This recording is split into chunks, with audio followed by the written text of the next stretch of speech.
Hola, ¿qué tal? ¿Cómo están?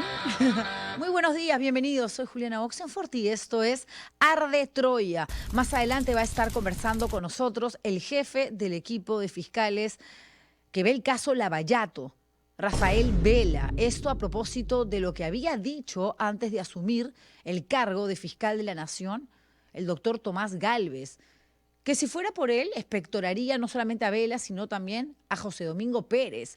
Y ayer ha salido el ministro de Justicia, exministro del Interior, Juan José Santibáñez, a suscribir esto. ¿Qué mete su cuchara el señor? Se los van a bajar, se los van a bajar. Lo mismo hablábamos, decíamos, de Delia Espinosa, no va a durar en el Ministerio Público, se la tienen jurada. ¿Qué sucedió? La suspendieron 6 meses. 6 meses. Y creo yo que la suerte de estos dos fiscales va por el mismo camino. ¿Qué tiene que decir Rafael Vela? ¿Qué va a responder? Ay, ay, ay. Hoy día arde Troya, iba a prender mi fueguito y demás, pero no me lo han conectado, no importa, igual te quiero, Chester. Aquí, en el programa. Los invito desde ya a que pongan like, que no solamente nos vean, porque además son muchos los que se conectan en vivo y en directo, cosa que por supuesto agradezco muchísimo, sino que además marquen el dedito para arriba, porque eso nos permite que el algoritmo suba y por lo tanto el video, toda la programación de la República, llegue a más gente. Y ahora más que nunca necesitamos periodismo independiente, necesitamos hablar de manera clara y tratar de ser lo más directos posible, más allá de las opiniones, de las posturas que tenemos, los conductores que formamos parte de este canal digital, sino para que ustedes tengan toda esa data que se requiere para por lo menos tener un panorama un poco más claro con relación a lo que va a suceder ahorita nomás. Faltan 6 meses y medio, abril, las elecciones presidenciales y el momento de elegir también a congresistas, parlamentarios andinos, en fin. A ver, arrancamos. Yo encantada. Bienvenidos. Ya ingresó a trámite la moción de censura de Juan José Santibáñez. Es un grupo minúsculo, valiente, hay que decirlo, efectivamente, que representan a diferentes bancadas, más de izquierda que de derecha, por supuesto, para expectorar al ministro del Interior. Algo que creo que nunca se ha visto, ¿no? O sea, un integrante de un mismo gabinete, de un mismo gobierno, por lo tanto, imagínense ustedes, censurado por partida doble. Por partida doble. Sí, porque el Congreso ya lo había sacado, le había dicho ya no vas más como ministro del Interior y no porque realmente el Parlamento quería generar un problema con Dina Boluarte. Si todo es chicheñora, chicheñora. No, era estrategia. Lo sacamos porque ya el tema es simplemente insostenible.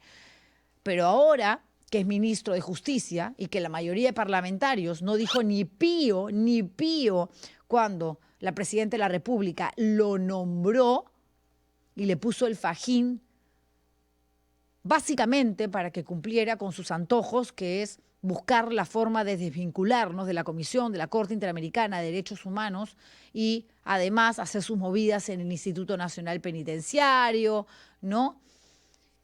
Ir en contra de los enemigos políticos de Dina Boluarte para ella quedar como la buenita de la historia, tal como lo hacía cuando era titular de la cartera del Interior y se lo confiesa a Culebra en audios que él niega, pero que han sido verificados por peritos y al 95.5% es su voz. Acá no hay nada, creo yo, que discutir a esas alturas del partido. Pero lo que les quería comentar es que ingresar a trámite, y lo comentaba ahora un poco con mi productora, con Janet Arias, no significa nada. No quiero ser pinchaglobo, mala onda, ir en contra de las expectativas de muchos que no soportan a este ministro, entre ellos yo. Pero ingresar a trámite es dejar un documento en mesa de partes, básicamente. Básicamente, son 35 las firmas de este documento, de esta moción de censura, donde los parlamentarios que suscriben con sus rúbricas dan cuenta de los hechos que consideran ellos no deberían de permitir que este señor permanezca más tiempo en el cargo. Y aquí está la firma, obviamente, Susel Paredes, está Alex Flores, está Silvana Robles, está el congresista Ceballos, Jaime Quito, está Patricia Chirinos, que Renovación Popular se divide ahí, ¿no? Chirinos porque está en plena campaña, pero hay otro grupo que no le va a dar la espalda de ninguna manera a Santibáñez. Está María Agüero, está Jorge Ceballos y también estaba Heidi Juárez. Y digo estaba, hablo del pasado, porque esto sí es alucinante, ¿no? La falta de coherencia es algo que yo no termino de entender en los políticos. ¿Cómo puedes abiertamente decir algo, manifestarlo públicamente en redes sociales donde todo el mundo te lee, chantar tu firma, comprometerte con una causa y después simplemente desaparecer? O sea, hacer la de Michael Jackson, ¿no? La de que voy retrocediendo hacia atrás y nadie se da cuenta. Claro que nos damos cuenta, sobre todo porque ella, además del documento que envía reculando, diciendo, oigan, sí, yo había dicho que quería, pero ahora ya no, que es lo que tengo aquí en mis manos, de Lima, 23 de septiembre del 2025, o sea, ayer, y se lo dirige al oficial mayor del Congreso de la República, a Giovanni Carli Antonio Forno Flores. Me dirijo a usted para saludarlo cordialmente, mediante la presente, solicitar el retiro de mi firma de la moción del orden del día que plantea cuestionamientos contra el ministro de Justicia y Derechos Humanos Santibáñez. O sea, ella ya no plantea ningún tipo de cuestionamiento contra el titular de Justicia. Sin otro particular, agradezco su atención al presente y hago propicia la ocasión para renovar las expresiones de mi consideración. Ella era antes de Alianza para el Progreso. Se va de esta bancada y se suma a Podemos. ¿Qué quiere decir con esto? Que Podemos no se va a sumar en el momento en que esto se tenga que debatir en el Congreso de la República para que saquen a Santibáñez. Y claro que puede venir la censura sin que antes exista una interpelación. Porque he leído a algunos ahí desinformados, sobre todo en redes sociales, varios que me han estado insultando, dicho sea de paso, diciendo, Juliana, no puede haber moción de censura, primero tienen que interpelar. Oigan, lean el reglamento, no es necesario, que generalmente se le invita a un ministro para que responda a un pliego de preguntas que son un saludo a la bandera. En este gobierno por lo menos te llaman, te hacen un par de preguntillas por ahí, interrogantes que ni siquiera prosperan, y después te mandan a tu casa, ya cumplimos, interpelamos. Pero cuando la cosa es tan grave, claro que te pueden censurar. De frente. ¿Va a pasar con Santibáñez? No. Yo estoy segura que no. Y menos con parlamentarios como la señora Juárez. No solamente emite este documento que a mí me daría roche, ya pusiste tu firma y te arrepentiste, pero ya, asume tu compromiso. ¿Cómo es que dejaste de pensar lo que creías que era correcto ayer y hoy te levantaste diciendo, no, ahora me cae bien, ahora considero que Juan José Santibáñez tiene que quedar en la cartera de Justicia y Derechos Humanos? Y encima lo había tuiteado. Esto es lo más rochoso, porque sí tenía una actitud fuerte, enérgica, vehemente, como tiene que ser con relación a una persona que no debería estar un minuto más formando parte del gabinete.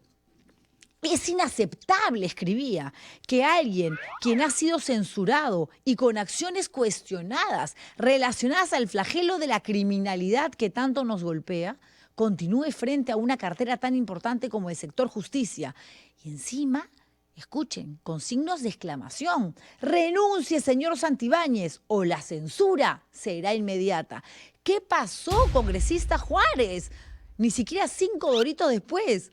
Medio dorito después, a usted le hicieron una lobotomía, una transferencia de masa encefálica. Yo no sé qué pasó, o si el partido del señor Luna es tan fuerte y logra manipular tanto a los integrantes de la bancada de este partido político que la pusieron contra la pared y le dijeron, mamacita, acá todos votamos igual. Acá no es que cada uno se va por su camino. No. Tenemos que salvar a Dina. Somos parte del pacto. Y parte de ese pacto también son, ahora, la mayoría de Renovación Popular, Honor y Democracia, Perú Libre, Fuerza Popular, obvio, Alianza para el Progreso, obvio, y Avanza País.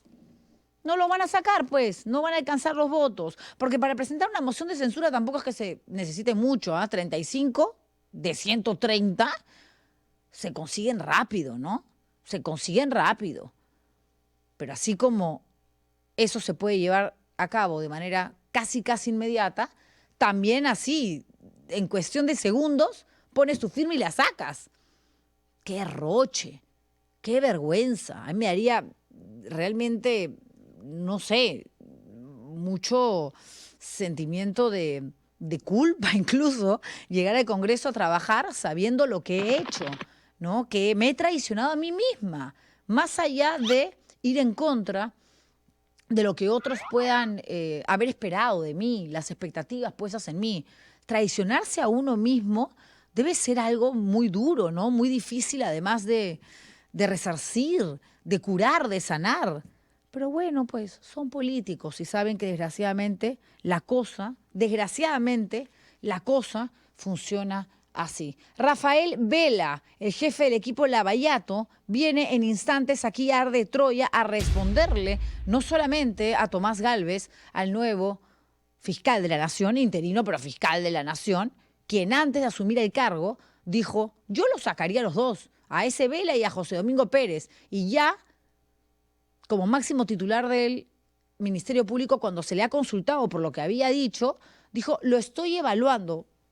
Y Santibáñez se suma, ¿no?, a esa consigna. Sí, bueno, yo en realidad no es algo que pueda hacer, no está dentro de mis funciones, de mis facultades, pero yo estoy de acuerdo con la postura del fiscal de la Nación. Claro, Santibáñez está feliz con ese fiscal, Morganquero está feliz, Dina Boluarte, ¿ah? Los socios políticos de este gobierno infame están contentísimos. No querían que se quede Pablo Sánchez, menos Zoraida Ábalos, y ellos no iban a aceptar, obvio. Por eso dijeron, a nosotros ni nos miren. ¿Quién queda? Tomás Gálvez y Patricia Benavides. ¿Quién tiene más tiempo? Tomás Gálvez. Ya, pues le toca a Tomás Gálvez y Patricia Benavides. ¡Ches! Por poquito me quedé. Pero como es interino, de repente más adelante entra Patricia Benavides, porque Delia Espinosa ha sido suspendida 6 meses. Y a través de su abogado, el doctor Luciano López, obviamente están ingresando una cautelar para poder regresar, porque lo que han hecho con ella es inconstitucional. Acá no se trata de que me cae bien, mal, es roja, es naranja, amarilla, verde, de izquierda, de derecha. No, ambidiestra, no. Acá es un asunto que no pasaba por ella. La Junta Nacional de Justicia, cuyo jefe es un sentenciado por violencia familiar, y firmó a favor de la suspensión del castigo a Delia Espinosa, le estaban pidiendo un imposible. Repongan el cargo de fiscal de la Nación a Patricia Benavides. Pero caramba, no puedo. La Constitución dice que eso es algo que depende de la Junta de Fiscales Supremos, no de mí, por más que sea la máxima representante de la Fiscalía. ¿Lo pueden entender? Patricia Benavides regresa al Ministerio Público. Eso sí puedo, como fiscal suprema. Estoy haciendo caso al documento que ustedes emiten, pero no me pidan que yo me vaya, deje mi oficina y que la señora venga a sentarse, porque eso no manda la Constitución. Y la Junta decía, no, la regresas. Pero me están pidiendo prácticamente que cometa un delito, una irregularidad que vaya en contra del Estado de Derecho, de la Carta Magna. Eso quería la Junta Nacional de Justicia. Qué desesperaditos, ¿no? ¿Por qué será? Porque hay que archivar todo. Porque hay que mandar a la papelera de reciclaje todas las investigaciones abiertas que hay en contra de Niño, Mochasueldo, ministros, Dina Boluarte, Nicanor y todo el grupito, el petit comité, que permite que tanto el Congreso como el Poder Ejecutivo se mantenga flotando ahí, haciendo muertito, porque si no se ahogan hasta el próximo año. Dina ya ha dicho, yo me quedo hasta el próximo año. En la ONU lo hemos escuchado. En estas convenciones, en estas sesiones, en estas reuniones. Hay anarquistas que me quieren sacar, pero yo me quedo hasta terminar mi mandato, porque soy la primera presidenta del Perú y aquella que realmente se ha venido a preocupar por las niñas, adolescentes, por las mujeres. De 13 ministros, de 18, perdón, 3 mujeres nomás. ¿Dónde está su equidad? ¿Dónde está? Hemos trabajado tanto por las víctimas, tanto. Cada vez hay más niñas y adolescentes violadas en Condorcanqui, de la comunidad Tahuajún. ¿Las ha ido a visitar? ¿Se ha preocupado por realmente revisar algunos expedientes o por lo menos enviar fiscales para que haya mayor representación del Ministerio Público? Nada, no le interesa nada. Ni siquiera ha expectorado a Morgan Quero, que fue el que dijo que esas agresiones sexuales podrían ser justificadas como prácticas culturales. ¿Así?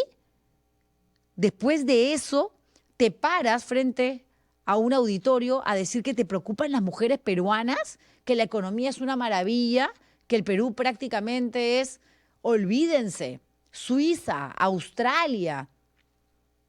Por eso es que les cerraran el micro, pues, la callaban. Ya, señora, siéntese, porque la gente no le cree. La gente no le cree. Y hoy en día es muy fácil acceder a la información fidedigna, ¿no? A información, a data real. Gracias a Google uno puede alcanzar columnas, puede revisar muchos diarios, plataformas periodísticas. ¿O qué creen? Que los presentes no googlean, que no tienen asesores.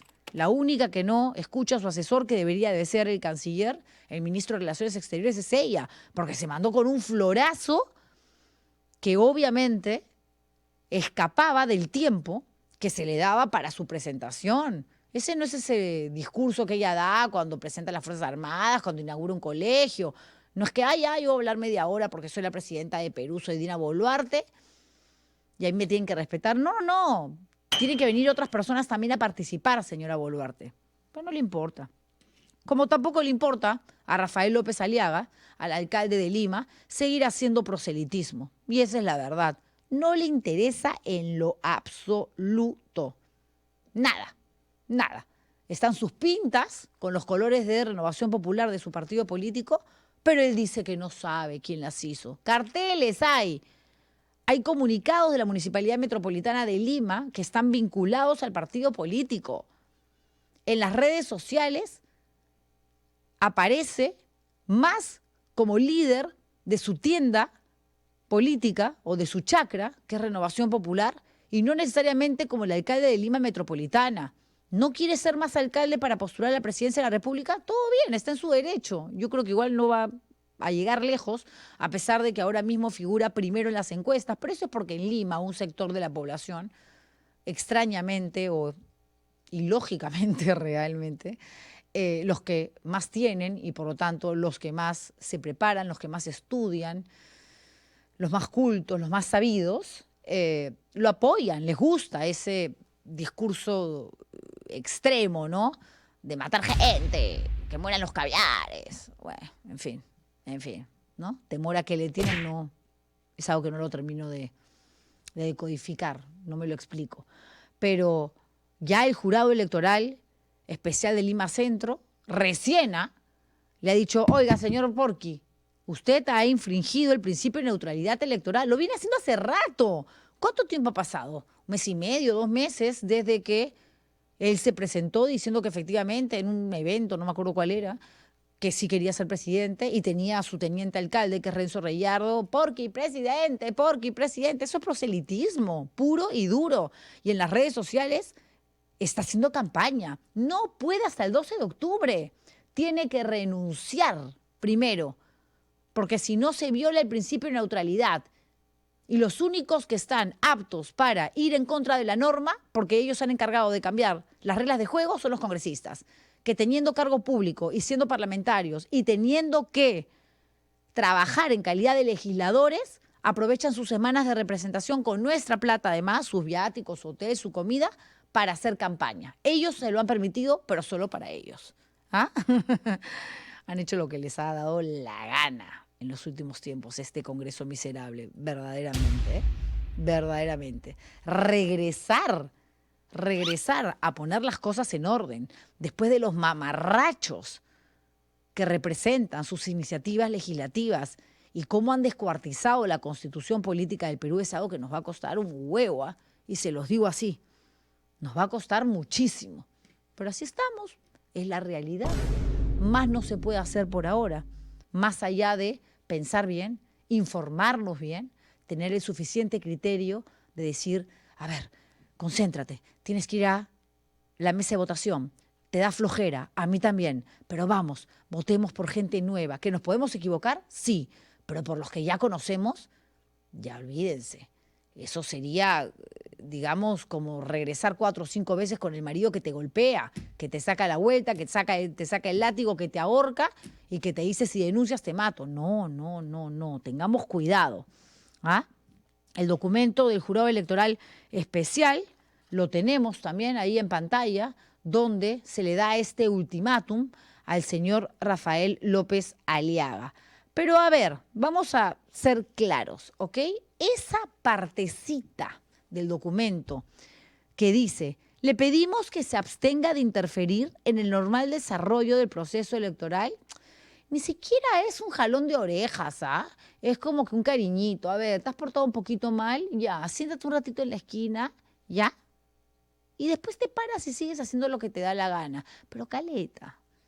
Porque el Jurado Electoral Especial Lima Centro ha podido llamar la atención desde hace rato. A él, el Jurado Nacional de Elecciones también, que es la entidad electoral que se encarga casualmente de fiscalizar todo lo que pasa en épocas de pre-campaña electoral. ¿Le ha dicho algo, por ejemplo, a Acuña?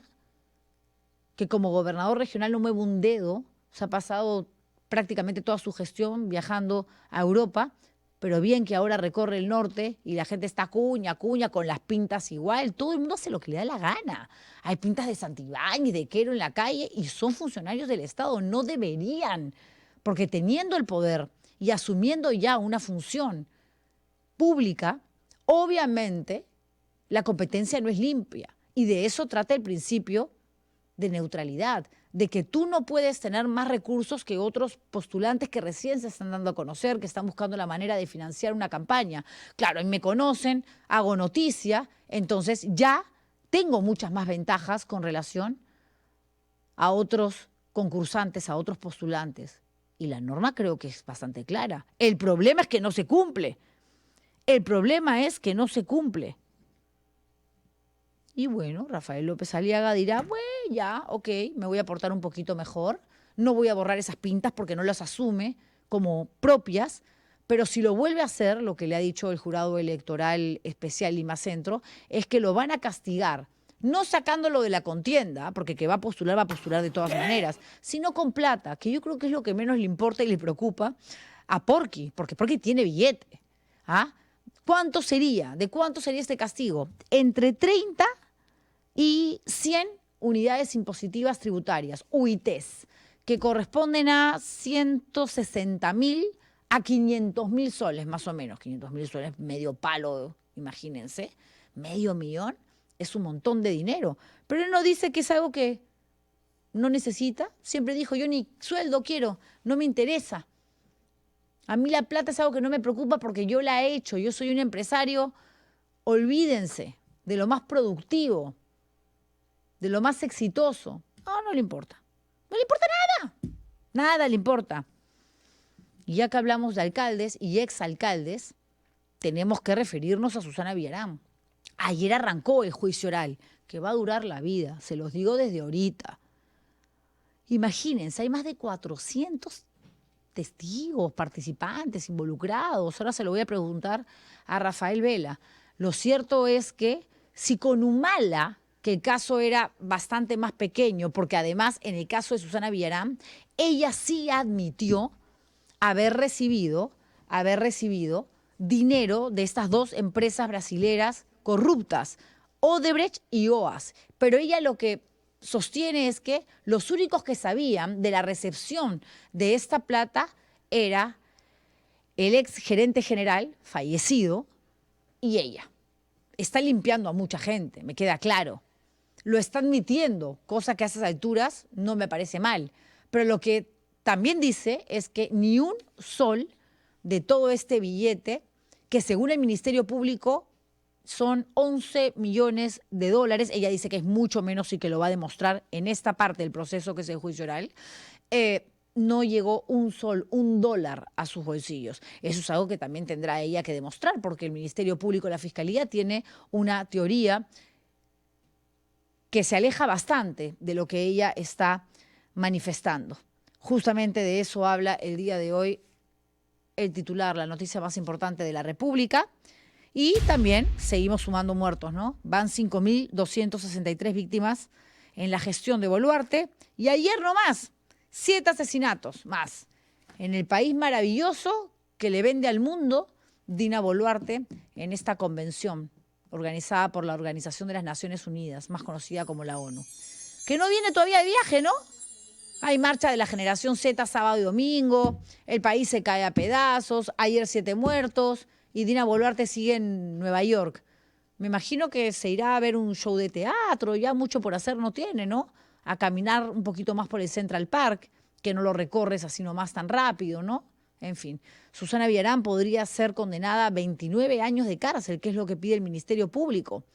Pero dudo que cuando eso suceda, porque este juicio va a durar por lo menos 4 o 5 años, sea una prisión efectiva, porque para ese entonces ella tendría entre 80 y 81 años. Sí, pues, sí. Rafael Vela ya llegó, lo estoy viendo, a los estudios de Arde Troya.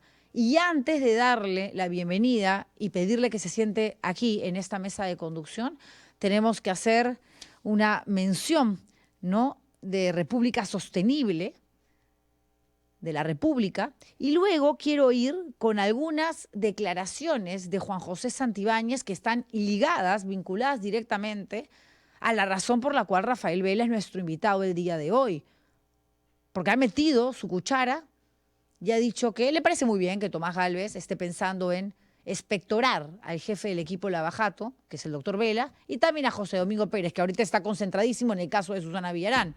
Vamos con esto primero. El Perú no solo brilló en el Mundial de Desayunos con su pan con chicharrón, también dio un gran paso, ya tenemos 5G. El 12 de septiembre, el NTC adjudicó espectro en la banda de 3.5 GHz a 4 operadores, habilitando redes de calidad y poniéndonos al nivel de países vecinos. Tener 5G significa espectro continuo con 100 MHz por operador, lo que permite redes standalone. También compromisos sociales, más de 1.500 localidades rurales accederán a Internet móvil por primera vez, beneficiando a 140.000 peruanos. El despliegue priorizará colegios, hospitales, universidades públicas y sedes deportivas. El 5G es desarrollo, no solo en telecomunicaciones, sino también en el cumplimiento de los ODS. En educación, facilita laboratorios virtuales, clases y evaluaciones en línea sin latencia. En salud, permite telemedicina en tiempo real, imágenes médicas y monitoreo remoto. Trabajo decente, industria e infraestructura, habilita minería, agroindustria y logística 4.0 con latencias ultrabajas. Reducción de desigualdades, ciudades sostenibles, conecta con banda ancha a zonas rurales donde la fibra no llega. Pero el reto recién empieza. Necesitamos un despliegue eficiente, cerrar brechas de habilidades y asegurar compromisos. Pan con chicharrón y 5G son dos símbolos de lo que el Perú logra al unirse. Y como antesala, preámbulo a lo que va a ser esta conversación larga y tendida con el doctor Rafael Vela, que me apena, pero se los voy a comentar. Cuando lo he saludado y él se acercó a la mesa, le he dicho, ya usted fue, lo van a expectorar de todas maneras. Parece que sí, me dice. Porque además ya el pacto, la gente que forma parte de este grupete que trabaja y ejecuta sus acciones en función a lo que manda la Presidenta de la República, a lo que quiere la clase política que corte el jamón en nuestro país, lo dice abiertamente, ¿no? El ministro de Justicia, cuando es consultado por Tomás Gálvez, quien además está fungiendo ahora mismo de juez y parte como fiscal interino porque él está vinculado en el caso de los cuellos blancos del puerto. La Fiscalía tiene muchísimas llamadas telefónicas de él con otros que estarían también inmersos en este caso y con el mismísimo César Inostroza. Ayer hemos mostrado el audio acá, les hemos recordado cómo se tratan además. Cecitar, dime Tomasito, sí, ayuda a Waltercito. Waltercito era un fiscal que estaba teniendo problemas con la esposa, que lo había denunciado por violencia, en fin, o sea, así no hablas con cualquiera, así hablas con un pata. Y todas estas escuchas tienen que ver con lo que fue una organización criminal. Por supuesto que sí. Además, a Tomás Gálvez en un momento lo expectoran de la Fiscalía, luego regresa y sus intereses son políticos. Había fundado su partido político y él quería ser presidente el próximo año. Pero ya cuando dijeron, uy, sacamos a ella, Espinosa dijo, es mi momento. Y la tenía clarísima que ni Pablo Sánchez ni Zoraida Ábalos iban a aceptar el cargo. Y como Patricia Benavides no podía porque no le da el tiempo de antigüedad, tampoco dijo, me toca a mí, me toca a mí. Y Santibáñez aplaude como foca. No tengo el honor de conocer al doctor Tomás Gálvez. Me parece que es una persona, de acuerdo a las las entrevistas que ha escuchado, de las manifestaciones que ha vertido, al poco conocimiento del caso, que puede hacer un gran trabajo porque ha sido víctima de un sistema fiscal corrupto y le siguen dando con palo al Ministerio Público.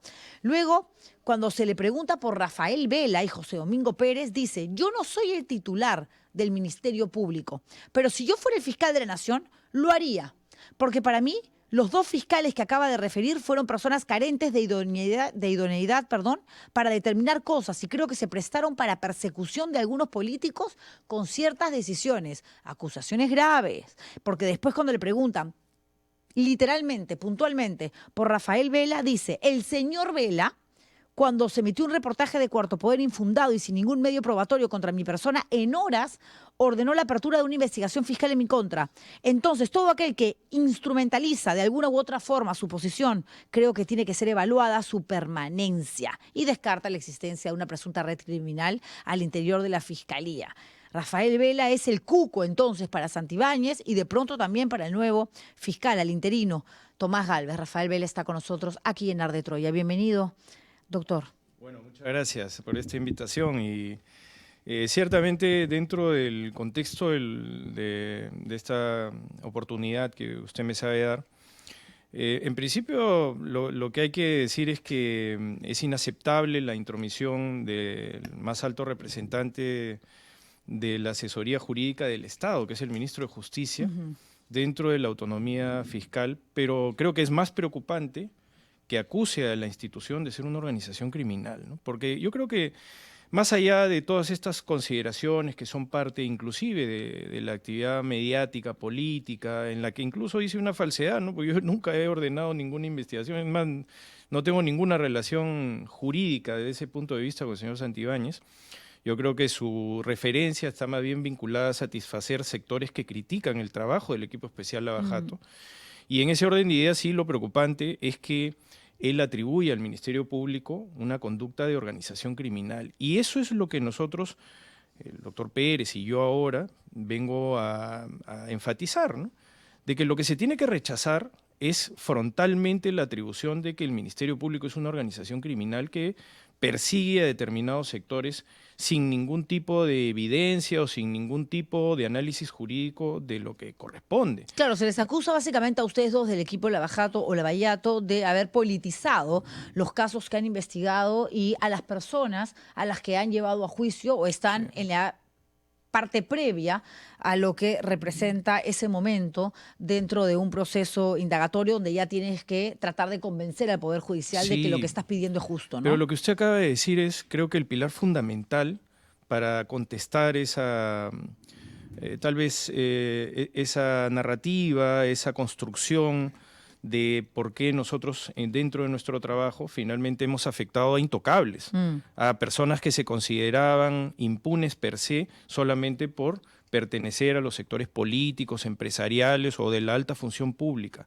Nosotros lo que hemos promovido dentro del equipo especial Lavajato es que todos sean iguales ante la ley y que no exista impunidad en un grave caso, como fue el caso, es el caso Lavajato.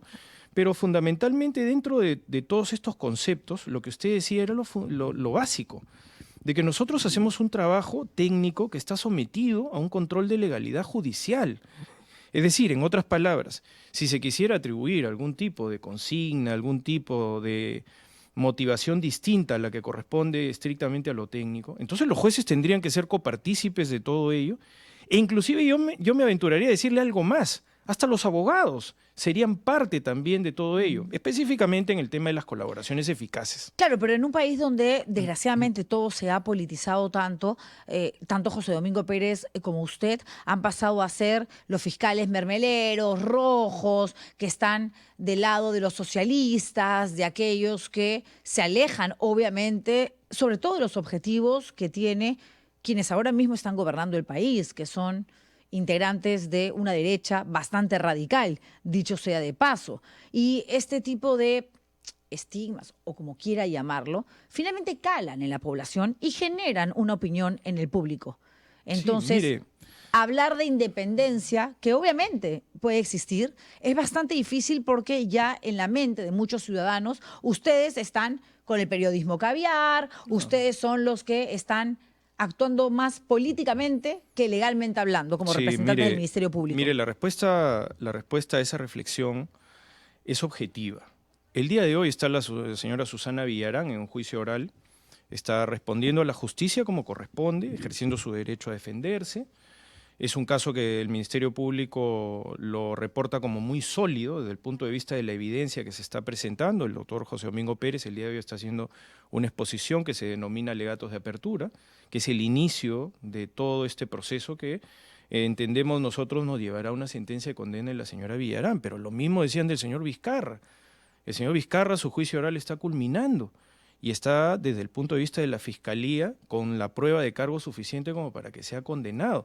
Entonces, por el contrario, yo diría que nosotros no hemos tenido ningún grado de selectividad en la persecución penal y lo que hemos hecho es nuestro trabajo guiado por la evidencia, pero sometido a la garantía siempre del Poder Judicial sin ningún tipo de consigna distinta a la que corresponde a nuestro trabajo desde el punto de vista técnico. Sin embargo, es cierto que cada sector construye una cierta argumentación que va en torno precisamente a atacar al fiscal, a tratar de buscar que la legitimidad del fiscal se vea afectada. Y eso creo que, más bien, por el contrario, como nosotros hemos afectado a todo sector político, todos nos atacan de alguna manera.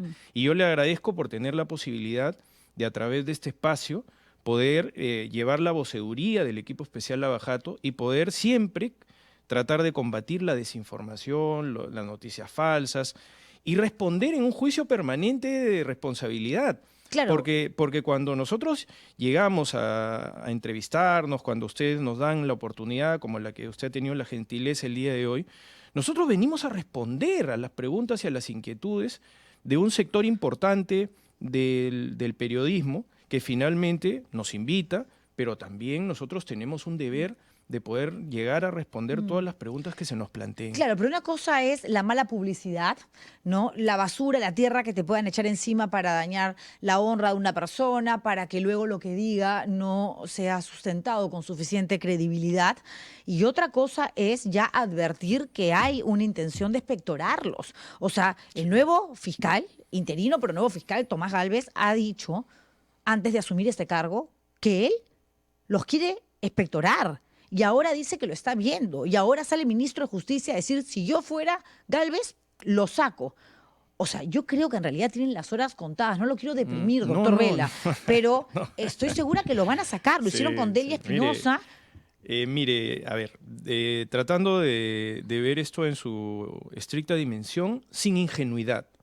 Todo lo que usted ha dicho es completamente cierto. No hay, además, ninguna posibilidad de maquillar esos acontecimientos porque han sido públicos. Es decir, claro, no ha habido ningún tipo de expectativa distinta en ese aspecto. Sin embargo, ciertamente nosotros pertenecemos a una institución, evidentemente dentro de todo este contexto de voluntades, por un lado, de quienes son los órganos directrices de nuestra institución, que es la Junta de Fiscales Supremos, y por otro lado de decisiones coyunturales a partir de la salida del ex fiscal de la Nación, la señora Delia Espinosa.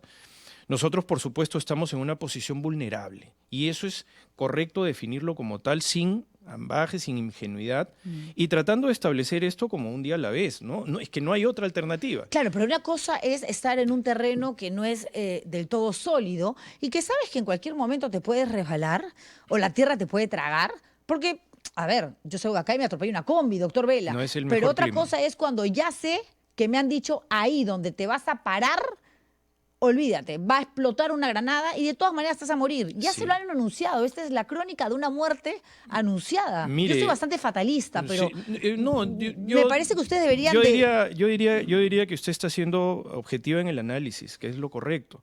Nosotros, desde el punto de vista de la política institucional, tenemos muy pocas posibilidades de poder discutir alguna decisión que haya sido tomada por la Junta de Fiscales Supremos.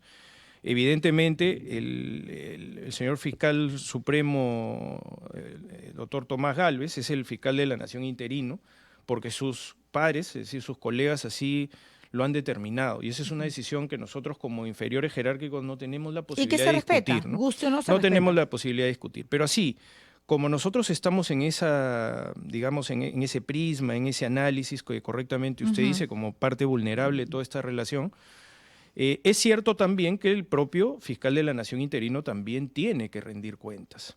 Y es cierto también que cada decisión que pueda tomar el fiscal de la Nación interino está también sometido a la legitimidad social, no solamente desde el punto de vista institucional, sino también desde el punto de vista inclusive de la legalidad. ¿Y por qué le comento esto? A ¿no? ver, Le comento esto porque de todas formas la posibilidad de irrespetar la autonomía fiscal tiene que ver no solamente con decisiones que le puedan corresponder a él desde el punto de vista de que él es el fiscal de la Nación que interino. los puede sacar que a los puede ustedes, hacer, ¿ah? sí. Puede decir, chau Rafael Sí, Vela, chau José Domingo sí. Pérez, está dentro de sus facultades. Claro, pero esa Ok. arbitrariedad también ha sido objeto de un análisis constitucional, por lo menos en mi caso lo digo directamente. Ujú.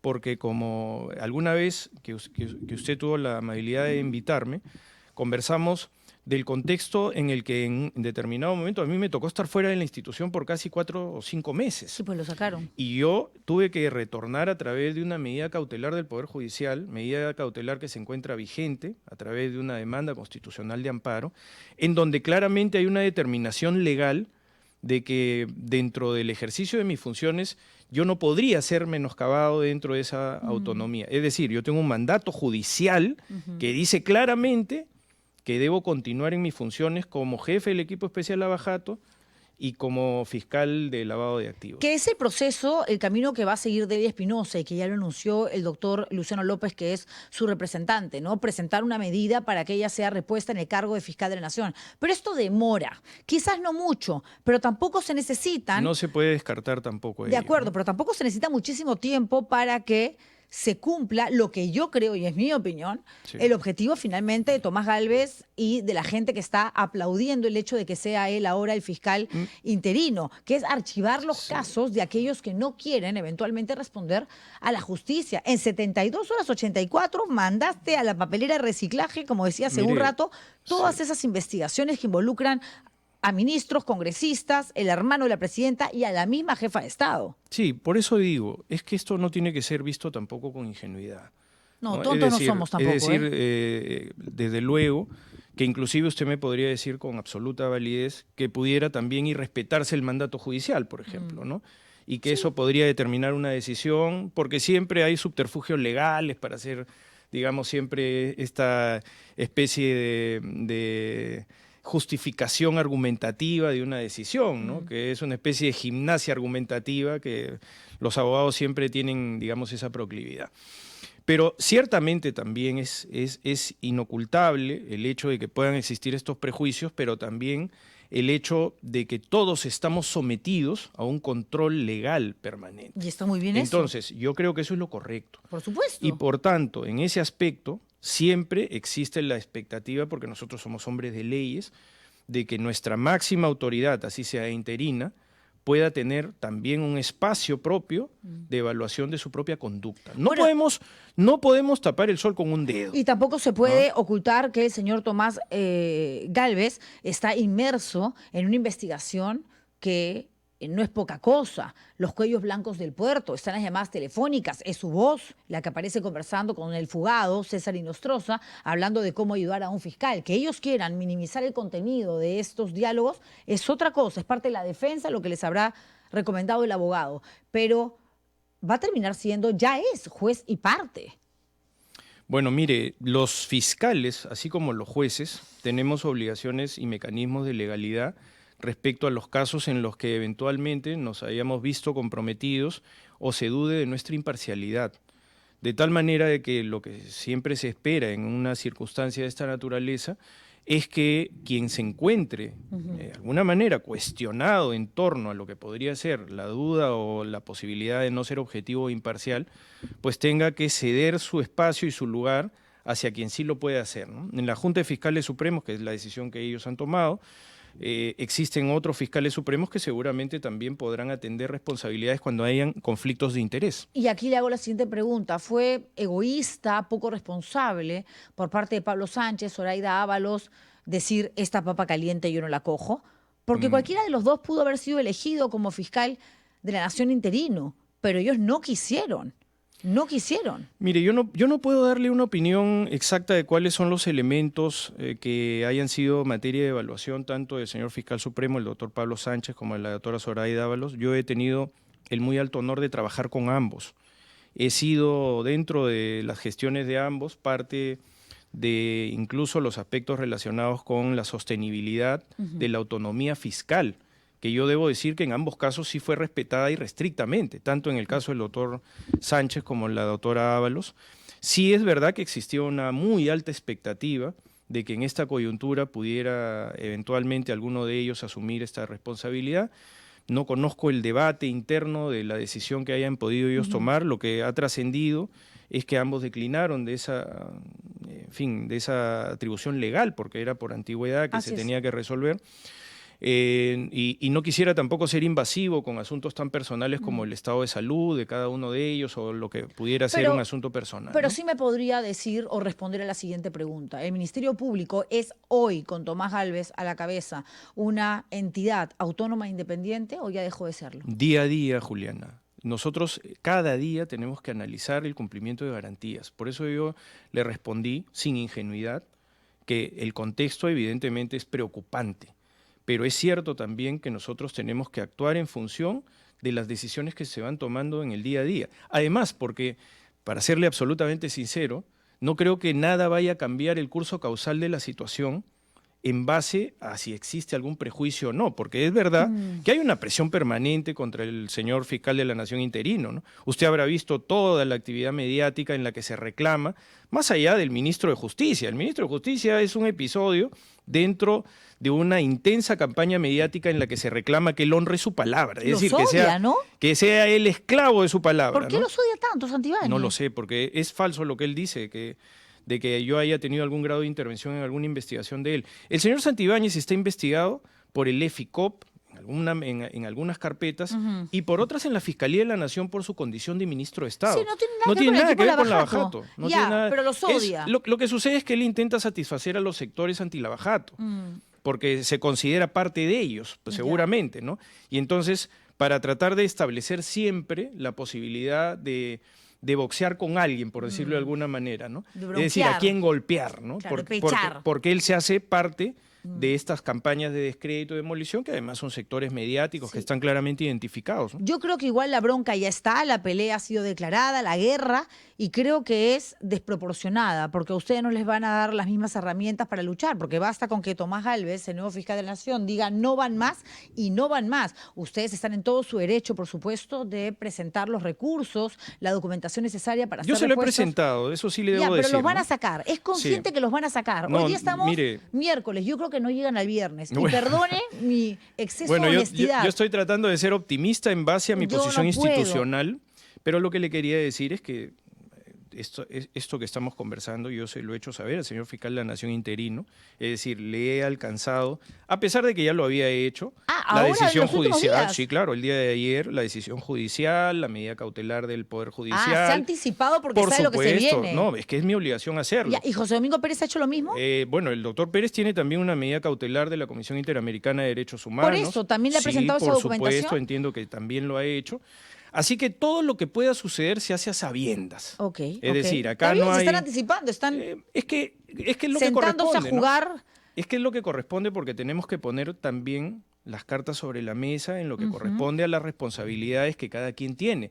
Porque así como nosotros tenemos responsabilidades en la gestión permanente de los casos que tenemos, de las 28 acusaciones que han sido presentadas, de las sentencias de colaboración eficaz, de los 4.600 millones de soles que se han obtenido de reparación civil, a partir de justamente todos estos procesos que están culminando, Sí. y que se dice que no hay éxitos, que no hay logros, en fin, está privado de libertad el señor Humalatazo, es presidente constitucional, el señor Alejandro Toledo es presidente constitucional. Todavía no sentencia.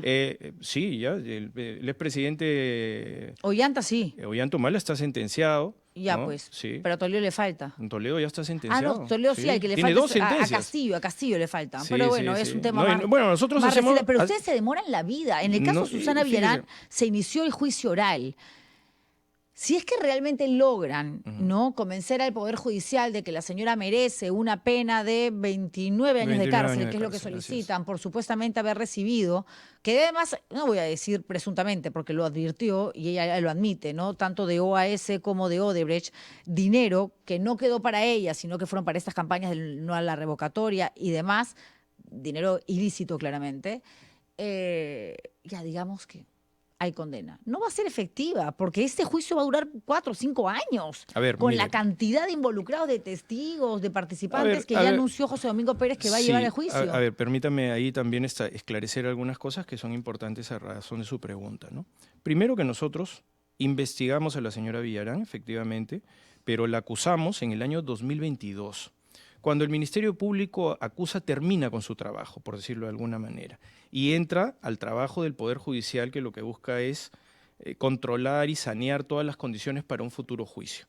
Eso ha sido intervenido además también por el cambio de leyes parlamentarias, que hacía que los autos de enjuiciamiento sean apelables, eso se apeló, en fin, hemos pasado por todas las etapas correspondientes y sin duda que estemos en el inicio del juicio oral 3 años después es un asunto preocupante para el sistema de justicia, pero no es una responsabilidad del Ministerio Público. Nosotros culminamos nuestro trabajo en el año 2022 y hemos venido reiteradamente y proactivamente, si usted me permite, Juliana, pidiéndole al Poder Judicial que incremente el número de jueces, que existan jueces a dedicación exclusiva, para que no exista el pronóstico de decir, por ejemplo, que el juicio también va a tardar mucho, porque si, le puedo dar algunos ejemplos objetivos cuando el Poder Judicial tiene un involucramiento dentro de la gestión de despacho judicial y resolver las circunstancias que se producen en términos también a su priorización. Ok, y mayores días de audiencia también, sí, ¿no? Eso es lo que le iba a decir. Con todos los que tienen que pasar por el banquillo de acusados. Eso es lo que le iba a decir. Y hemos tenido ya ese tipo de retos profesionales. Ha pasado en el caso del señor Alejandro Toledo. El juicio del señor Toledo duró exactamente 1 año y tuvo una enorme complejidad. Sí, pero todo el tema de la extradición, ahí se pasó No, la vida. ahí pasó que otro dependía tiempo. de Estados Unidos y la justicia Ahí pasó norteamericana, otro tiempo, ¿no? pero Sí. también usted ve el caso del expresidente Castillo, que tiene audiencias diarias.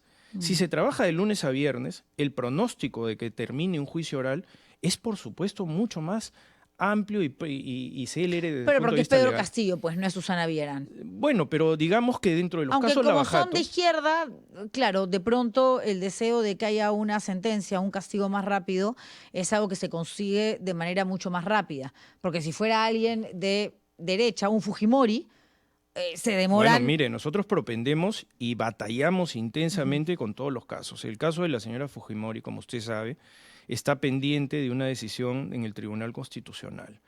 Decisión bastante compleja desde el punto de vista legal, pero que despierta también una serie de sospechas respecto a la imparcialidad de Sí, los pero jueces. ustedes se han equivocado a la hora de plantear. Por algo el Tribunal Constitucional les dice, por favor, regresen, retroceden y me plantean esta denuncia, esta acusación de otra forma. Mire, y lo tuvieron que hacer. Mire, yo le tendría que decir que no es una equivocación del Ministerio Público, porque le explico por qué, porque es bastante sencillo de entender. En principio, toda nuestra actividad está sometida al control judicial.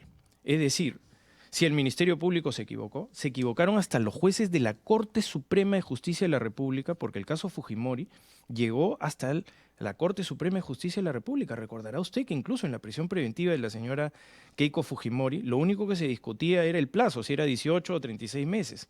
Y llegó inclusive al más alto nivel, que fue el propio Tribunal Constitucional. Cuando el Tribunal Constitucional discutió la prisión preventiva de la señora Fujimori, este argumento de si era delito o no el caso planteado, no pudo ser superado. Y precisamente se decantaron por excarcelarla porque decían que no había peligro de fuga, pero que sí había un caso. O sea, este que tenemos ahora, este Tribunal Constitucional con estos tribunos, ¿es un tribunal fujimorista, diría usted? Mire, yo no podría tampoco decir ello porque no tengo elementos para tal juicio de valor. Lo que sí le puedo decir Dígame. es que el señor Gutiérrez Tixe, el señor Ochoa, que han hecho preguntas que adelantan opinión, creo que revelan que el fiscal Pérez, cuando fue a hacer su presentación, tenía que enfrentarse a la doctora Loza, al doctor Percy García Cabero, pero también tenía que derrotar argumentativamente a los miembros del Tribunal Constitucional. Y eso, desde el punto de vista de la imparcialidad, es bastante grave, ¿no? Bueno, y en el caso de ustedes, los fiscales lo que tienen que hacer es convencer al Poder Judicial de que aquello que sostienen como principal hipótesis, teoría, tiene suficientes elementos probatorios correcto. como para realmente solicitar, ¿no? Con energía, el tiempo de cárcel que han estimado. Susana Villarán, no me quiero ir de este tema porque Sí, la claro noticia que sí. sigue siendo ella. Se archivó la colaboración de Leo Piñeiro, que es el expresidente, el ex mandamás de OAS. OAS, sí. Tengo entendido que Barata no va a participar en este juicio. No, por el contrario, nosotros tenemos la expectativa de que el doctor César Nakazaki honre su compromiso, porque Bueno, lo ha pero hecho es una público. expectativa. No, es una obligación, Ok. porque él es un colaborador eficaz peruano. Sí, pero Barata ha hecho lo que le ha dado la gana. Bueno, justamente existen los mecanismos de legalidad para poder controvertir ello. Como usted sabe, nosotros le revocamos los beneficios al señor Barata. Sí, Se pero lo también se la revocamos. pusieron facilita. Bueno, mire, yo le diría que no cabe un concepto de ese tipo, porque el análisis de legalidad en una mesa de negociación tiene que ver con aspectos que son técnicos por un lado, pero que también son fácticos desde el punto de vista de que el señor Barata no estaba en el Perú. Ok, pero entonces me está diciendo que Barata va a participar en el juicio oral. Eso es lo que se ha contra comprometido el Susana señor Villarán. César Nakazaki, que es su abogado Ok, representante. pero ¿qué ¿no? tanto, digamos, se necesita indagar en función a la recepción de este dinero cuando ella ya lo admitió? A diferencia de todos los demás, ella ha dicho sí, se recibió plata de Odebrecht y también de OAS. Dinero que se utilizó para esto, aquello, ni un solo a mis bolsillos y tampoco a los de mi ex gerente general, el municipal, que falleció, desgraciadamente, pero ahí estamos hablando de un proceso que acelera solo porque la persona imputada está reconociendo, A ver. no el delito. Ella dice Sí. que no Así es. se benefició económicamente con plata sucia, plata negra, de empresas que tengo entendido que cuando ella las recibe en calidad de alcaldesa, ya todo el mundo sabía que por lo menos Odebrecht, no sé si OAS, era una corrupta. A ver, mire, le digo dos cosas importantes a raíz de lo que usted está comentando, porque una cosa es la defensa mediática de la señora Villarán y otra es su defensa legal.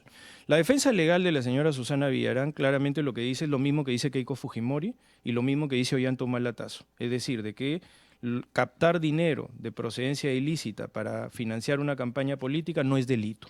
Eso es lo que dice la señora Villarán, claramente. No era delito. Así es. Antes no era delito. No, siempre lo fue. Eso ya está superado por la Corte Suprema de Justicia. La sala del doctor César San Martín se pronunció y dijo que sí era delito, que lo que había que probar era si la persona en juicio oral, es decir, la prueba se da en juicio oral, si la persona estaba en condiciones de poder conocer o presumir el origen ilícito de esa plata. Ya, eso Susana Villarán lo admite. O sea, admite que recibió la plata y obviamente en esa Pero dice época... que no es delito. Ya, pues pero en esa época se sabía que Odebrecht era corrupta, ya la estaban investigando en Brasil. Claro, pero nuevamente dice que no es delito, entonces la posición que ella lleva al juicio oral es de inocencia. Entonces, obvio, pues se tiene que defender. claro, porque se tiene que defender, pero es el mismo argumento que se está planteando. Es decir, si mañana el Tribunal Constitucional falla Sí. a favor de la señora Fujimori, muy probablemente eso beneficie también a la señora Villarán Seguro. y beneficie al señor Humala-Tazo. Pero bueno, pero más allá de ello, el caso de la señora Susana Villarán es un caso que tiene además un componente diferenciado hasta cierto punto porque la señora era alcaldesa de Lima. Y en paralelo a la captación de estas enormes sumas de dinero clandestino, también se daban una serie de decisiones contractuales, tanto en la concesión de Línea Amarilla como en la concesión de rutas de Lima. Entonces, ambas decisiones se conectan porque son coetáneas a la captación del dinero. Claro, ella dice que en ningún momento favoreció a estas empresas a cambio del dinero, pero entonces, ¿qué consiguió? De la nada le Por dieron eso le 11 digo. millones, pero ella dice que además no fueron 11 millones de dólares, que No, fue eso- muchísimo menos. A ver, nuevamente, y eso es interesante porque nos lleva a la actividad probatoria. Usted ha hablado del caso del señor Piñero, ¿no? El caso del señor Piñero es un caso que se ha decidido dentro de los canales de legalidad, no se pusieron de acuerdo, como es parte en cualquier tipo de negociación de esta naturaleza.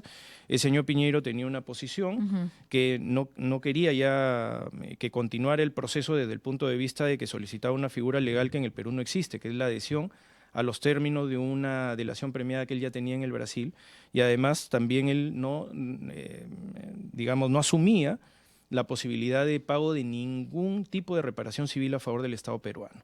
Entonces no se pusieron de acuerdo. Pero solamente en el caso OAS, hay 11 colaboradores eficaces, distintos al señor Piñeiro, subalternos del señor Piñeiro, brasileños de nacionalidad brasileña, que sí han llegado a un acuerdo, que sí han pagado reparación ¿Y civil. qué dicen con respecto a Susana Villarán? Porque me gana el Que tiempo. estaba plenamente consciente de toda esta situación. Es decir, Y que beneficiaban a esta empresa por a cambio supuesto, del dinero que se claro, daba para las campañas. Porque Ok. además, fíjese usted en la exorbitancia del monto. 11 millones de dólares, ¿no? Que estamos hablando en el contexto Sí, general. pues ¿no? nadie te lo da a cambio de nada. No, y Nada además, gratuito, ¿no? fíjese que la señora Fujimori Odebrecht le entregó $1 millón y al señor Humala-Tazo $3 millones, ¿no? Sin embargo, a la señora Villarán, porque había ya, desde el punto de vista de la necesidad contractual, que tener un apoyo de una envergadura mucho más intensa, Más digamos, grande, desde el ¿no? punto de vista del aporte de dinero. A ver, se acaba el tiempo, doctor Vela. ¿Qué va a pasar con el equipo Lavallato si termina siendo descuartizado porque la decisión que toma eventualmente el nuevo fiscal de la Nación es expectorarlo a usted y a José Domingo Pérez, que van a apelar y que van a, obviamente, lucharla para regresar? Pero en ese interín, ¿qué va a pasar? Mire, los casos en general, ¿no?, están dentro de una fase, yo diría, definitiva, ¿no?